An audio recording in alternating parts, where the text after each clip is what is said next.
남침으로 시작된 6.25 전쟁 초기의 한 달은 우리 역사에서 가장 숨가쁘고 비극적인 시간이었습니다. 전쟁 준비가 충분하지 않았던 대한민국은 순식간에 서울을 빼앗겼고 최후의 보루인 낙동강 방어선이 세워지기까지 그야말로 바람 앞에 등불과 같았습니다. 그 시간을 버티게 한 것은 국군 장병들과 이름 없는 학도병들의 목숨을 건 희생이었습니다.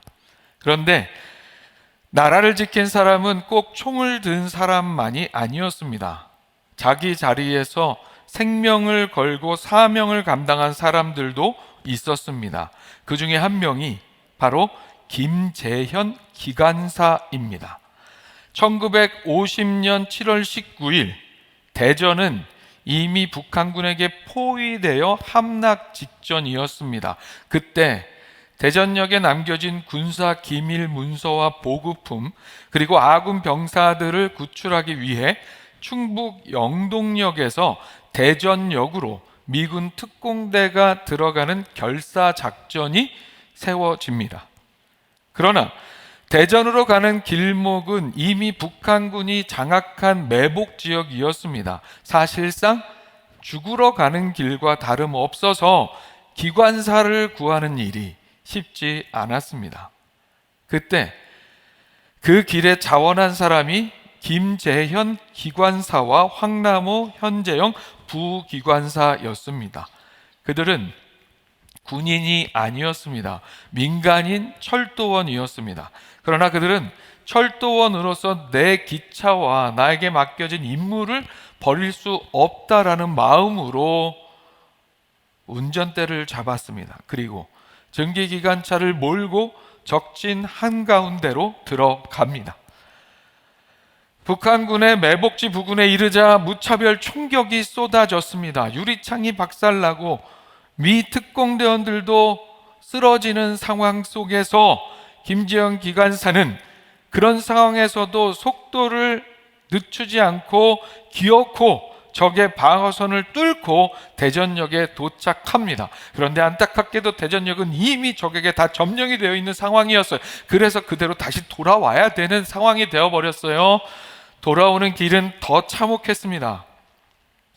북한군의 집중 포화가 기관실로 쏟아졌고 김재현 기관사는 가슴과 온몸에 8발 이상의 총탄을 맞았습니다. 그러나 그는 치명상을 입은 순간에도 가속 4발을 놓지 않고 목숨이 다할 때까지 기차를 전진시켰습니다. 결국에는 목적을 달성하지 못한 실패한 작전이 되었습니다. 그러나 김재현 기관사와 결사대가 적진으로 거꾸로 치고 들어오자 북한군은 대규모 반격이 시작된 것으로 오인을 해서 큰 혼란에 빠지게 됩니다. 그 결과 적들은 자신들의 전열을 정비하느라 약 48시간을 허비하게 되고 이 귀중한 시간은 아군이 병력을 이동시키고 낙동강 최후 방어선을 세우는데 아주 중요한 도움의 시간이 됩니다. 사랑하는 여러분, 무엇이 김재현 기관사를 그 죽음의 길로 들어가게 했을까요? 그는 대한민국 국민으로서 그리고 기관사로서의 사명에 붙들린 사람이었기 때문입니다.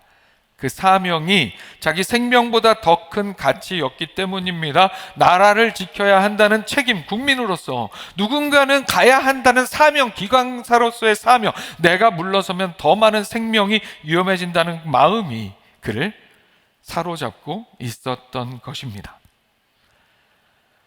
사람은 무엇에 사로잡히느냐에 따라 그 삶의, 그 인생의 방향이 달라집니다.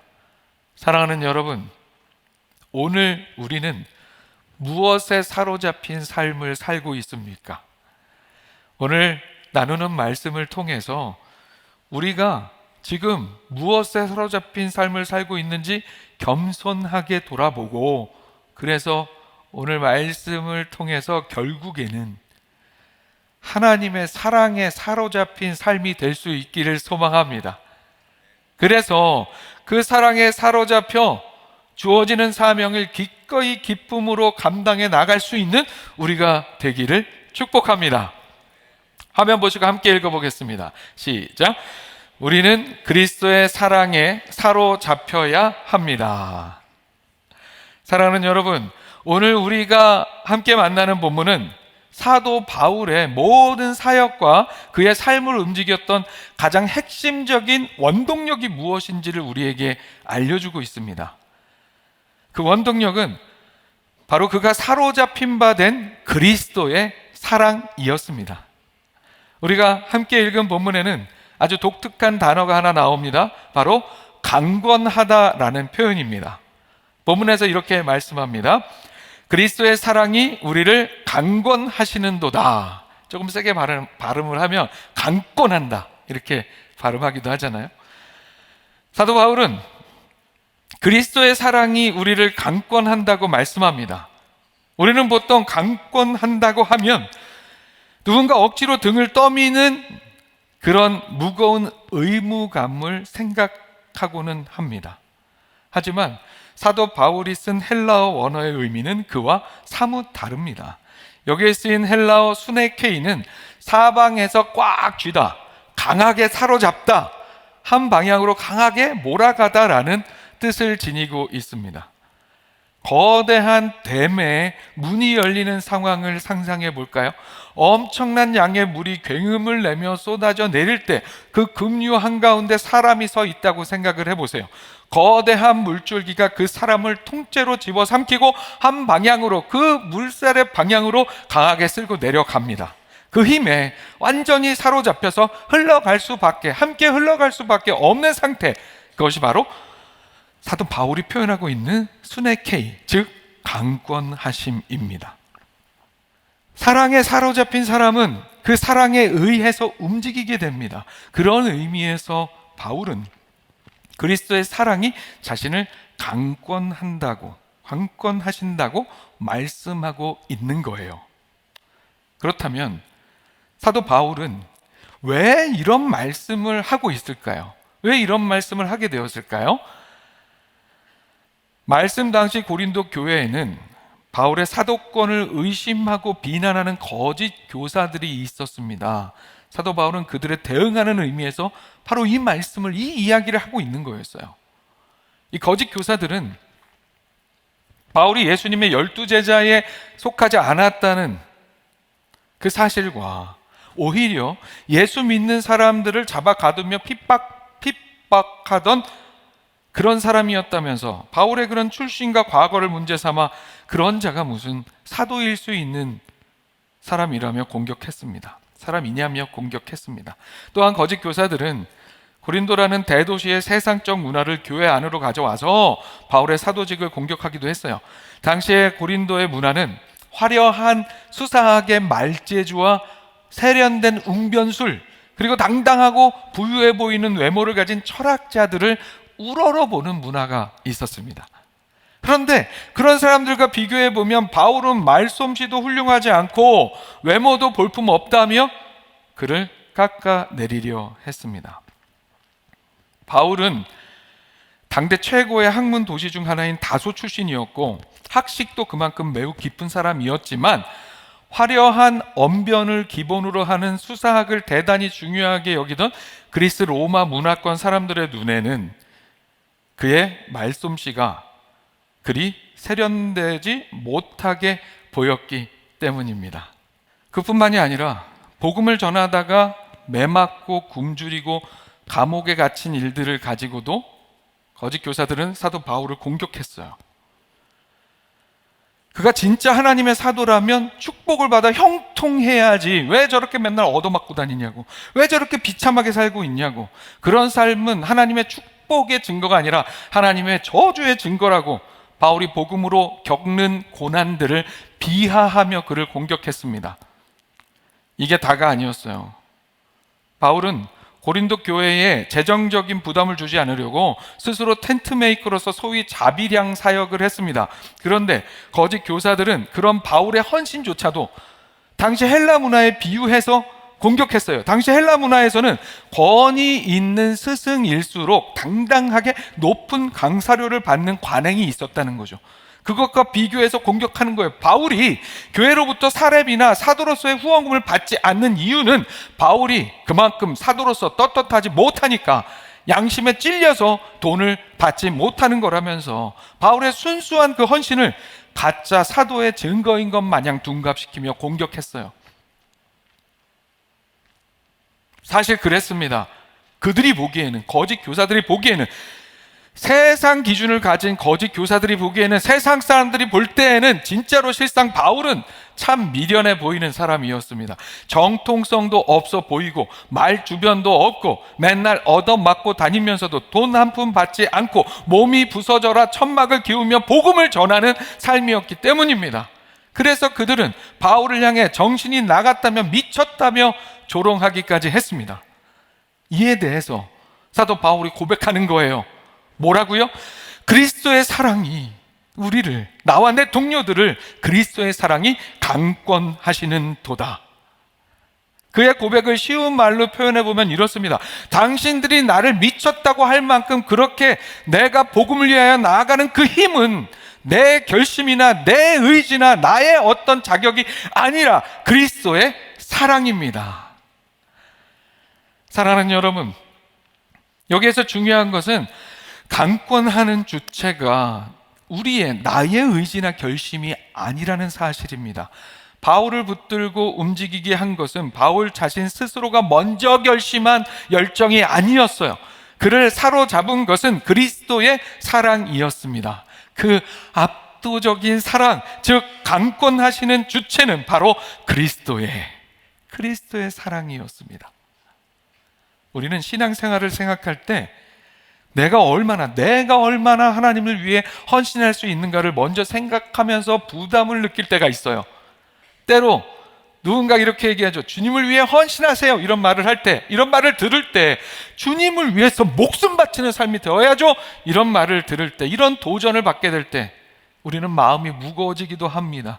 헌신이라는 단어가 내 자유를 빼앗고 억지로 무언가를 해야 될 것 같은 그런 의미로 나에게 다가오기 때문이에요. 그러나 우리가 먼저 잊지 말아야 할 것이 있습니다. 그것은 바로 내가 하나님을 위해 무엇을 헌신하기 전에 하나님께서 먼저 나를 위해 가장 귀한 것을 헌신하여 내어주셨다는 사실입니다. 우리가 사랑하기 전에 먼저 우리를 사랑하신 하나님께서는 그 사랑으로 인하여 기꺼이 우리를 위해 먼저 사로잡혀 주셨습니다. 하나님은 우리를 향한 사랑에 사로잡히셔서 독생자 예수 그리스도를 십자가에 내어주기까지 당신의 전부를 던지셨습니다. 우리를 위해서 목숨을 거는 정도가 아니라 우리를 위해서 목숨을 내어주셨습니다. 예수님이 십자가에서 죽으신 것은 우리를 향한 그 크신 하나님의 사랑을 보여주는 거룩한 열정의 증거입니다. 이것이 복음입니다. 우리가 그분을 사랑하기 전에 그분이 먼저 우리를 넘치도록 사랑하셨습니다. 그래서 우리가 해야 할 일은 내 힘으로 헌신하려고 부담을 갖는 일이 아닙니다. 나를 향해 쏟아지는 그 십자가의 사랑의 거대한 그 사랑의 물줄기, 그 물살에 내 온몸을 내던지는 것, 즉 그 사랑에 기쁘게 사로잡히는 것이 우리가 먼저 해야 할 일입니다. 그렇게 사로잡혀야 비로소 진짜 신앙의 삶이, 진짜 헌신의 삶이 시작될 수 있습니다. 사도 바울의 그리스도의 사랑이 우리를 강권하신다는 이 고백에서 우리는 1차적으로는 사도 바울과 그의 동역자들을 의미하죠. 그리고 또한 바로 오늘 예수 그리스도를 구주로 고백하는 우리 모두가 이 본문의 우리에 포함됩니다. 십자가를 통해 우리에게 부어진 그 사랑을 깨달을 때 우리는 기쁘게 그 사랑에 흠뻑 젖어 그 사랑에 사로잡힌 인생이 될 수 있습니다. 그리고 잊지 말아야 할 것은 그렇게 그 사랑에 사로잡힌 인생이 세상 그 어떤 것에 사로잡힌 인생보다 의미 있고 가치 있고 복된 삶이라는 사실이에요. 그 사실 잊지 않고 그렇게 세상 다른 어떤 가치나 그 어떤 것에 사로잡힌 삶이 아니라 그리스도의 사랑에 사로잡힌 우리 모두의 삶이 될 수 있기를 축복합니다. 화면 보시고 다시 한번 함께 읽습니다. 시작. 그리스도의 사랑에 사로잡힌 인생은 변화됩니다. 사랑하는 여러분, 그리스도의 사랑은 우리를 감동시키는 데서 멈추지 않습니다. 그 사랑은 반드시 우리를 가치 있고 의미 있고 복된 삶으로 변화시킵니다. 그래서 바울은 그리스도의 사랑이 우리를 강권하시는도다라고 고백한 뒤에 곧바로 그 사랑이 우리에게 어떤 의미인지를 설명합니다. 14절 후반절입니다. 우리가 생각하건대 한 사람이 모든 사람을 대신하여 죽었은즉 모든 사람이 죽은 것이라. 이 말씀에서 한 사람은 예수 그리스도입니다. 예수님께서 모든 사람을 대신하여 죽으셨습니다. 이것이 십자가의 사랑입니다. 그런데 바울은 여기서 멈추지 않습니다. 예수님이 우리를 대신하여 죽으셨으므로 모든 사람이 죽은 것이라고 언급합니다.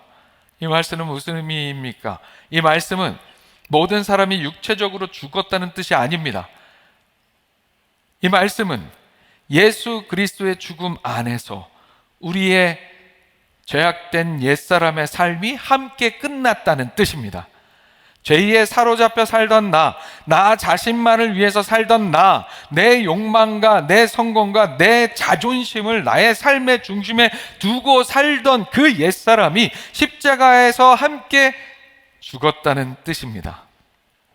그렇기 때문에 십자가는 단순히 예수님이 나 대신 죽었으니, 예수님이 나 대신 죽으셨으니 나는 살았다, 나는 데서 끝나지 않아요. 십자가는 우리로 하여금 이제 예전의 나로 살지 않도록 나 자신만을 위해 살던 삶은 그리스도의 죽음 안에서 끝났음을 우리에게 알려줍니다. 이런 의미 안에서 15절의 말씀이 자연스럽게 이어집니다. 15절 말씀 함께 읽어보겠습니다. 시작. 그가 모든 사람을 대신하여 죽으심은 살아있는 자들로 하여금 다시는 그들 자신을 위하여 살지 않고 오직 그들을 대신하여 죽었다가 다시 살아나신 이를 위하여 살게 하려 함이라. 아멘. 사랑하는 여러분, 이것이 그리스도의 사랑에 사로잡힌 인생의 변화입니다. 예수님께서 나를 대신하여 죽으셨다는 사랑을 깨달은 사람은 더 이상 자기 자신만을 위해서 살 수 없습니다. 나를 중심에 두고 살던 옛 삶은 이미 십자가에서 끝났기 때문입니다. 이제 우리는 나를 위해 죽으시고 다시 살아나신 주님을 위해 사는 새로운 인생으로 부름받은 사람들입니다. 바울의 삶이 바로 그랬습니다. 바울은 원래 다른 것에 사로잡힌 사람이었어요. 그는 율법에 사로잡힌 사람이었습니다. 자기 의로움에 사로잡혀 있던 사람이었습니다. 종교적 열심에 사로잡혀 있던 사람이었습니다. 그는 하나님을 위해 산다고 생각했지만 실제로는 하나님의 독생자 예수 그리스도를 믿는 사람들을 박해하며 그리스도를 대적하는 삶을 살고 있었습니다. 그런데 예수 믿는 사람들 잡으려고 다메섹으로 가는 길에서, 다메섹 도상에서 부활하신 예수님을 만났습니다.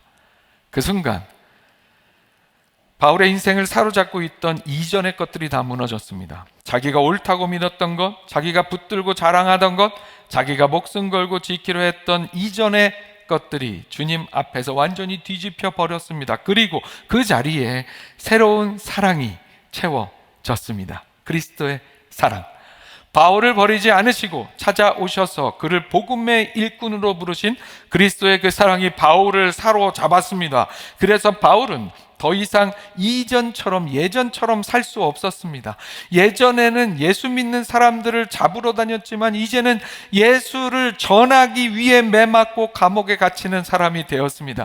예전에는 자기의 의를 증명하기 위해 살았지만 이제는 그리스도의 은혜를 증언하기 위해 살게 되었습니다. 예전에는 자기 이름을 내세우는 인생이었지만 이제는 예수 그리스도의 이름을 세우고 전하는 인생이 되었습니다. 사랑하는 여러분, 그리스도의 사랑에 사로잡힌 인생은 이렇게 방향이 바뀝니다. 삶의 기준이 달라져야 한다는 겁니다. 시간을 사용하는 기준이, 나의 돈을 사용하는 기준이, 나의 재능과 나의 모든 것을 사용하는 기준이 달라져야 된다는 거예요. 무엇을 위해 살 것인가에 대한 대답이 달라지는 삶이 되어야 합니다.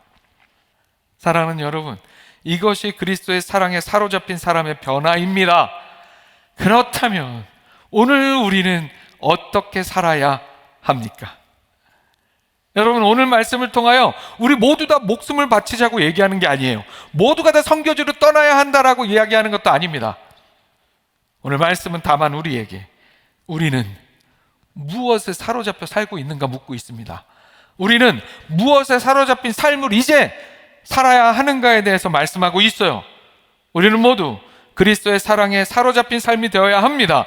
그래서 그 사랑의 강권하심으로 변화된 삶을 살아야 합니다. 변화된 삶의 이야기, 삶의 모양은 다 다를 수 있습니다. 다양할 수 있어요. 그러나 방향은 같아야 합니다. 어떤 방향입니까? 더 이상 나 자신만을 위해 살지 않고 나를 위해 죽으시고 다시 살아나신 주님을 위해 살아가는 방향, 그것입니다. 그것이 그리스도의 사랑에, 그 방향으로 나아가는 삶이 그리스도의 사랑에 사로잡힌 인생입니다. 오늘 함께 예배하는 우리 모두의 삶이 그리스도의 사랑에 사로잡혀 그 사랑의 강권하심으로 주님을 위해 살아가는 삶이 될 수 있기를 축복합니다. 그 삶의 길이 우리에게 가장 의미 있고 가장 가치 있고 가장 행복한 길임을 잊지 않는 우리가 될 수 있기를 소망합니다. 말씀 정리합니다. 사랑하는 여러분, 현충일을 지나며 우리는 나라를 위해 생명을 바친 분들을 기억했습니다. 말씀에 언급한 김재현 기관사는 기관사로서의 사명에 붙들려 죽음의 철로로 들어갔습니다. 사도 바울은 그리스도의 사랑에 사로잡혀 온갖 어려움 속에서도 복음의 사명자로 살았습니다. 우리는 무엇에 사로잡힌 인생입니까? 여러분, 조금 전까지 무엇에 사로잡힌 인생이셨어요? 돈에 사로잡혀 사셨습니까? 혹시 성공에 사로잡혀 사셨습니까? 어떤 인생의 편안함에 사로잡혀서 그것만 추구하며 사셨습니까? 인정받고 싶은 마음에 사로잡히셔서 난 인정받을 만한 인간이다, 인생이다, 그렇게 주장하며 사셨습니까? 혹은 두려움에 사로잡혀 사셨습니까? 다 내어버리고 이제는 나를 위해 죽으시고 다시 살아나신 예수 그리스도의 사랑에 사로잡힌 삶이 될 수 있기를 소망합니다. 주님은 우리에게 억지로 무언가를 하라고 몰아붙이지 않으십니다. 우리는 먼저 우리를 향한 하나님 아버지의 사랑의 절정이 담겨있는 십자가를 바라볼 수 있어야 합니다. 우리 모두가 그 십자가의 사랑을 다시 바라보게 되기를 소망합니다. 그 사랑에 그래서 기쁘게 사로잡힐 수 있기를 바랍니다. 그 결과로 우리의 인생이 나 자신만을 위해 흘러가는 인생이 아니라 주님이 사랑하시는 영혼을 품고 주님이 기뻐하시는 하나님 나라의 가치를 따라 살아가는 인생이 될 수 있기를 소망합니다. 그리스도의 사랑에 사로잡힌 사람은 변화됩니다. 그리고 그 변화된 인생을 통해 하나님은 오늘도 이 땅에 하나님 나라의 역사를 이루어 가십니다. 우리 모두가 바로 그 사랑에 사로잡힌 인생, 그 사랑 때문에 변화된 인생, 그 사랑 때문에 기꺼이 사명의 길을 걷는 그 사랑의 강권하심으로 나아가는 인생이 되기를 주님의 이름으로 축원합니다.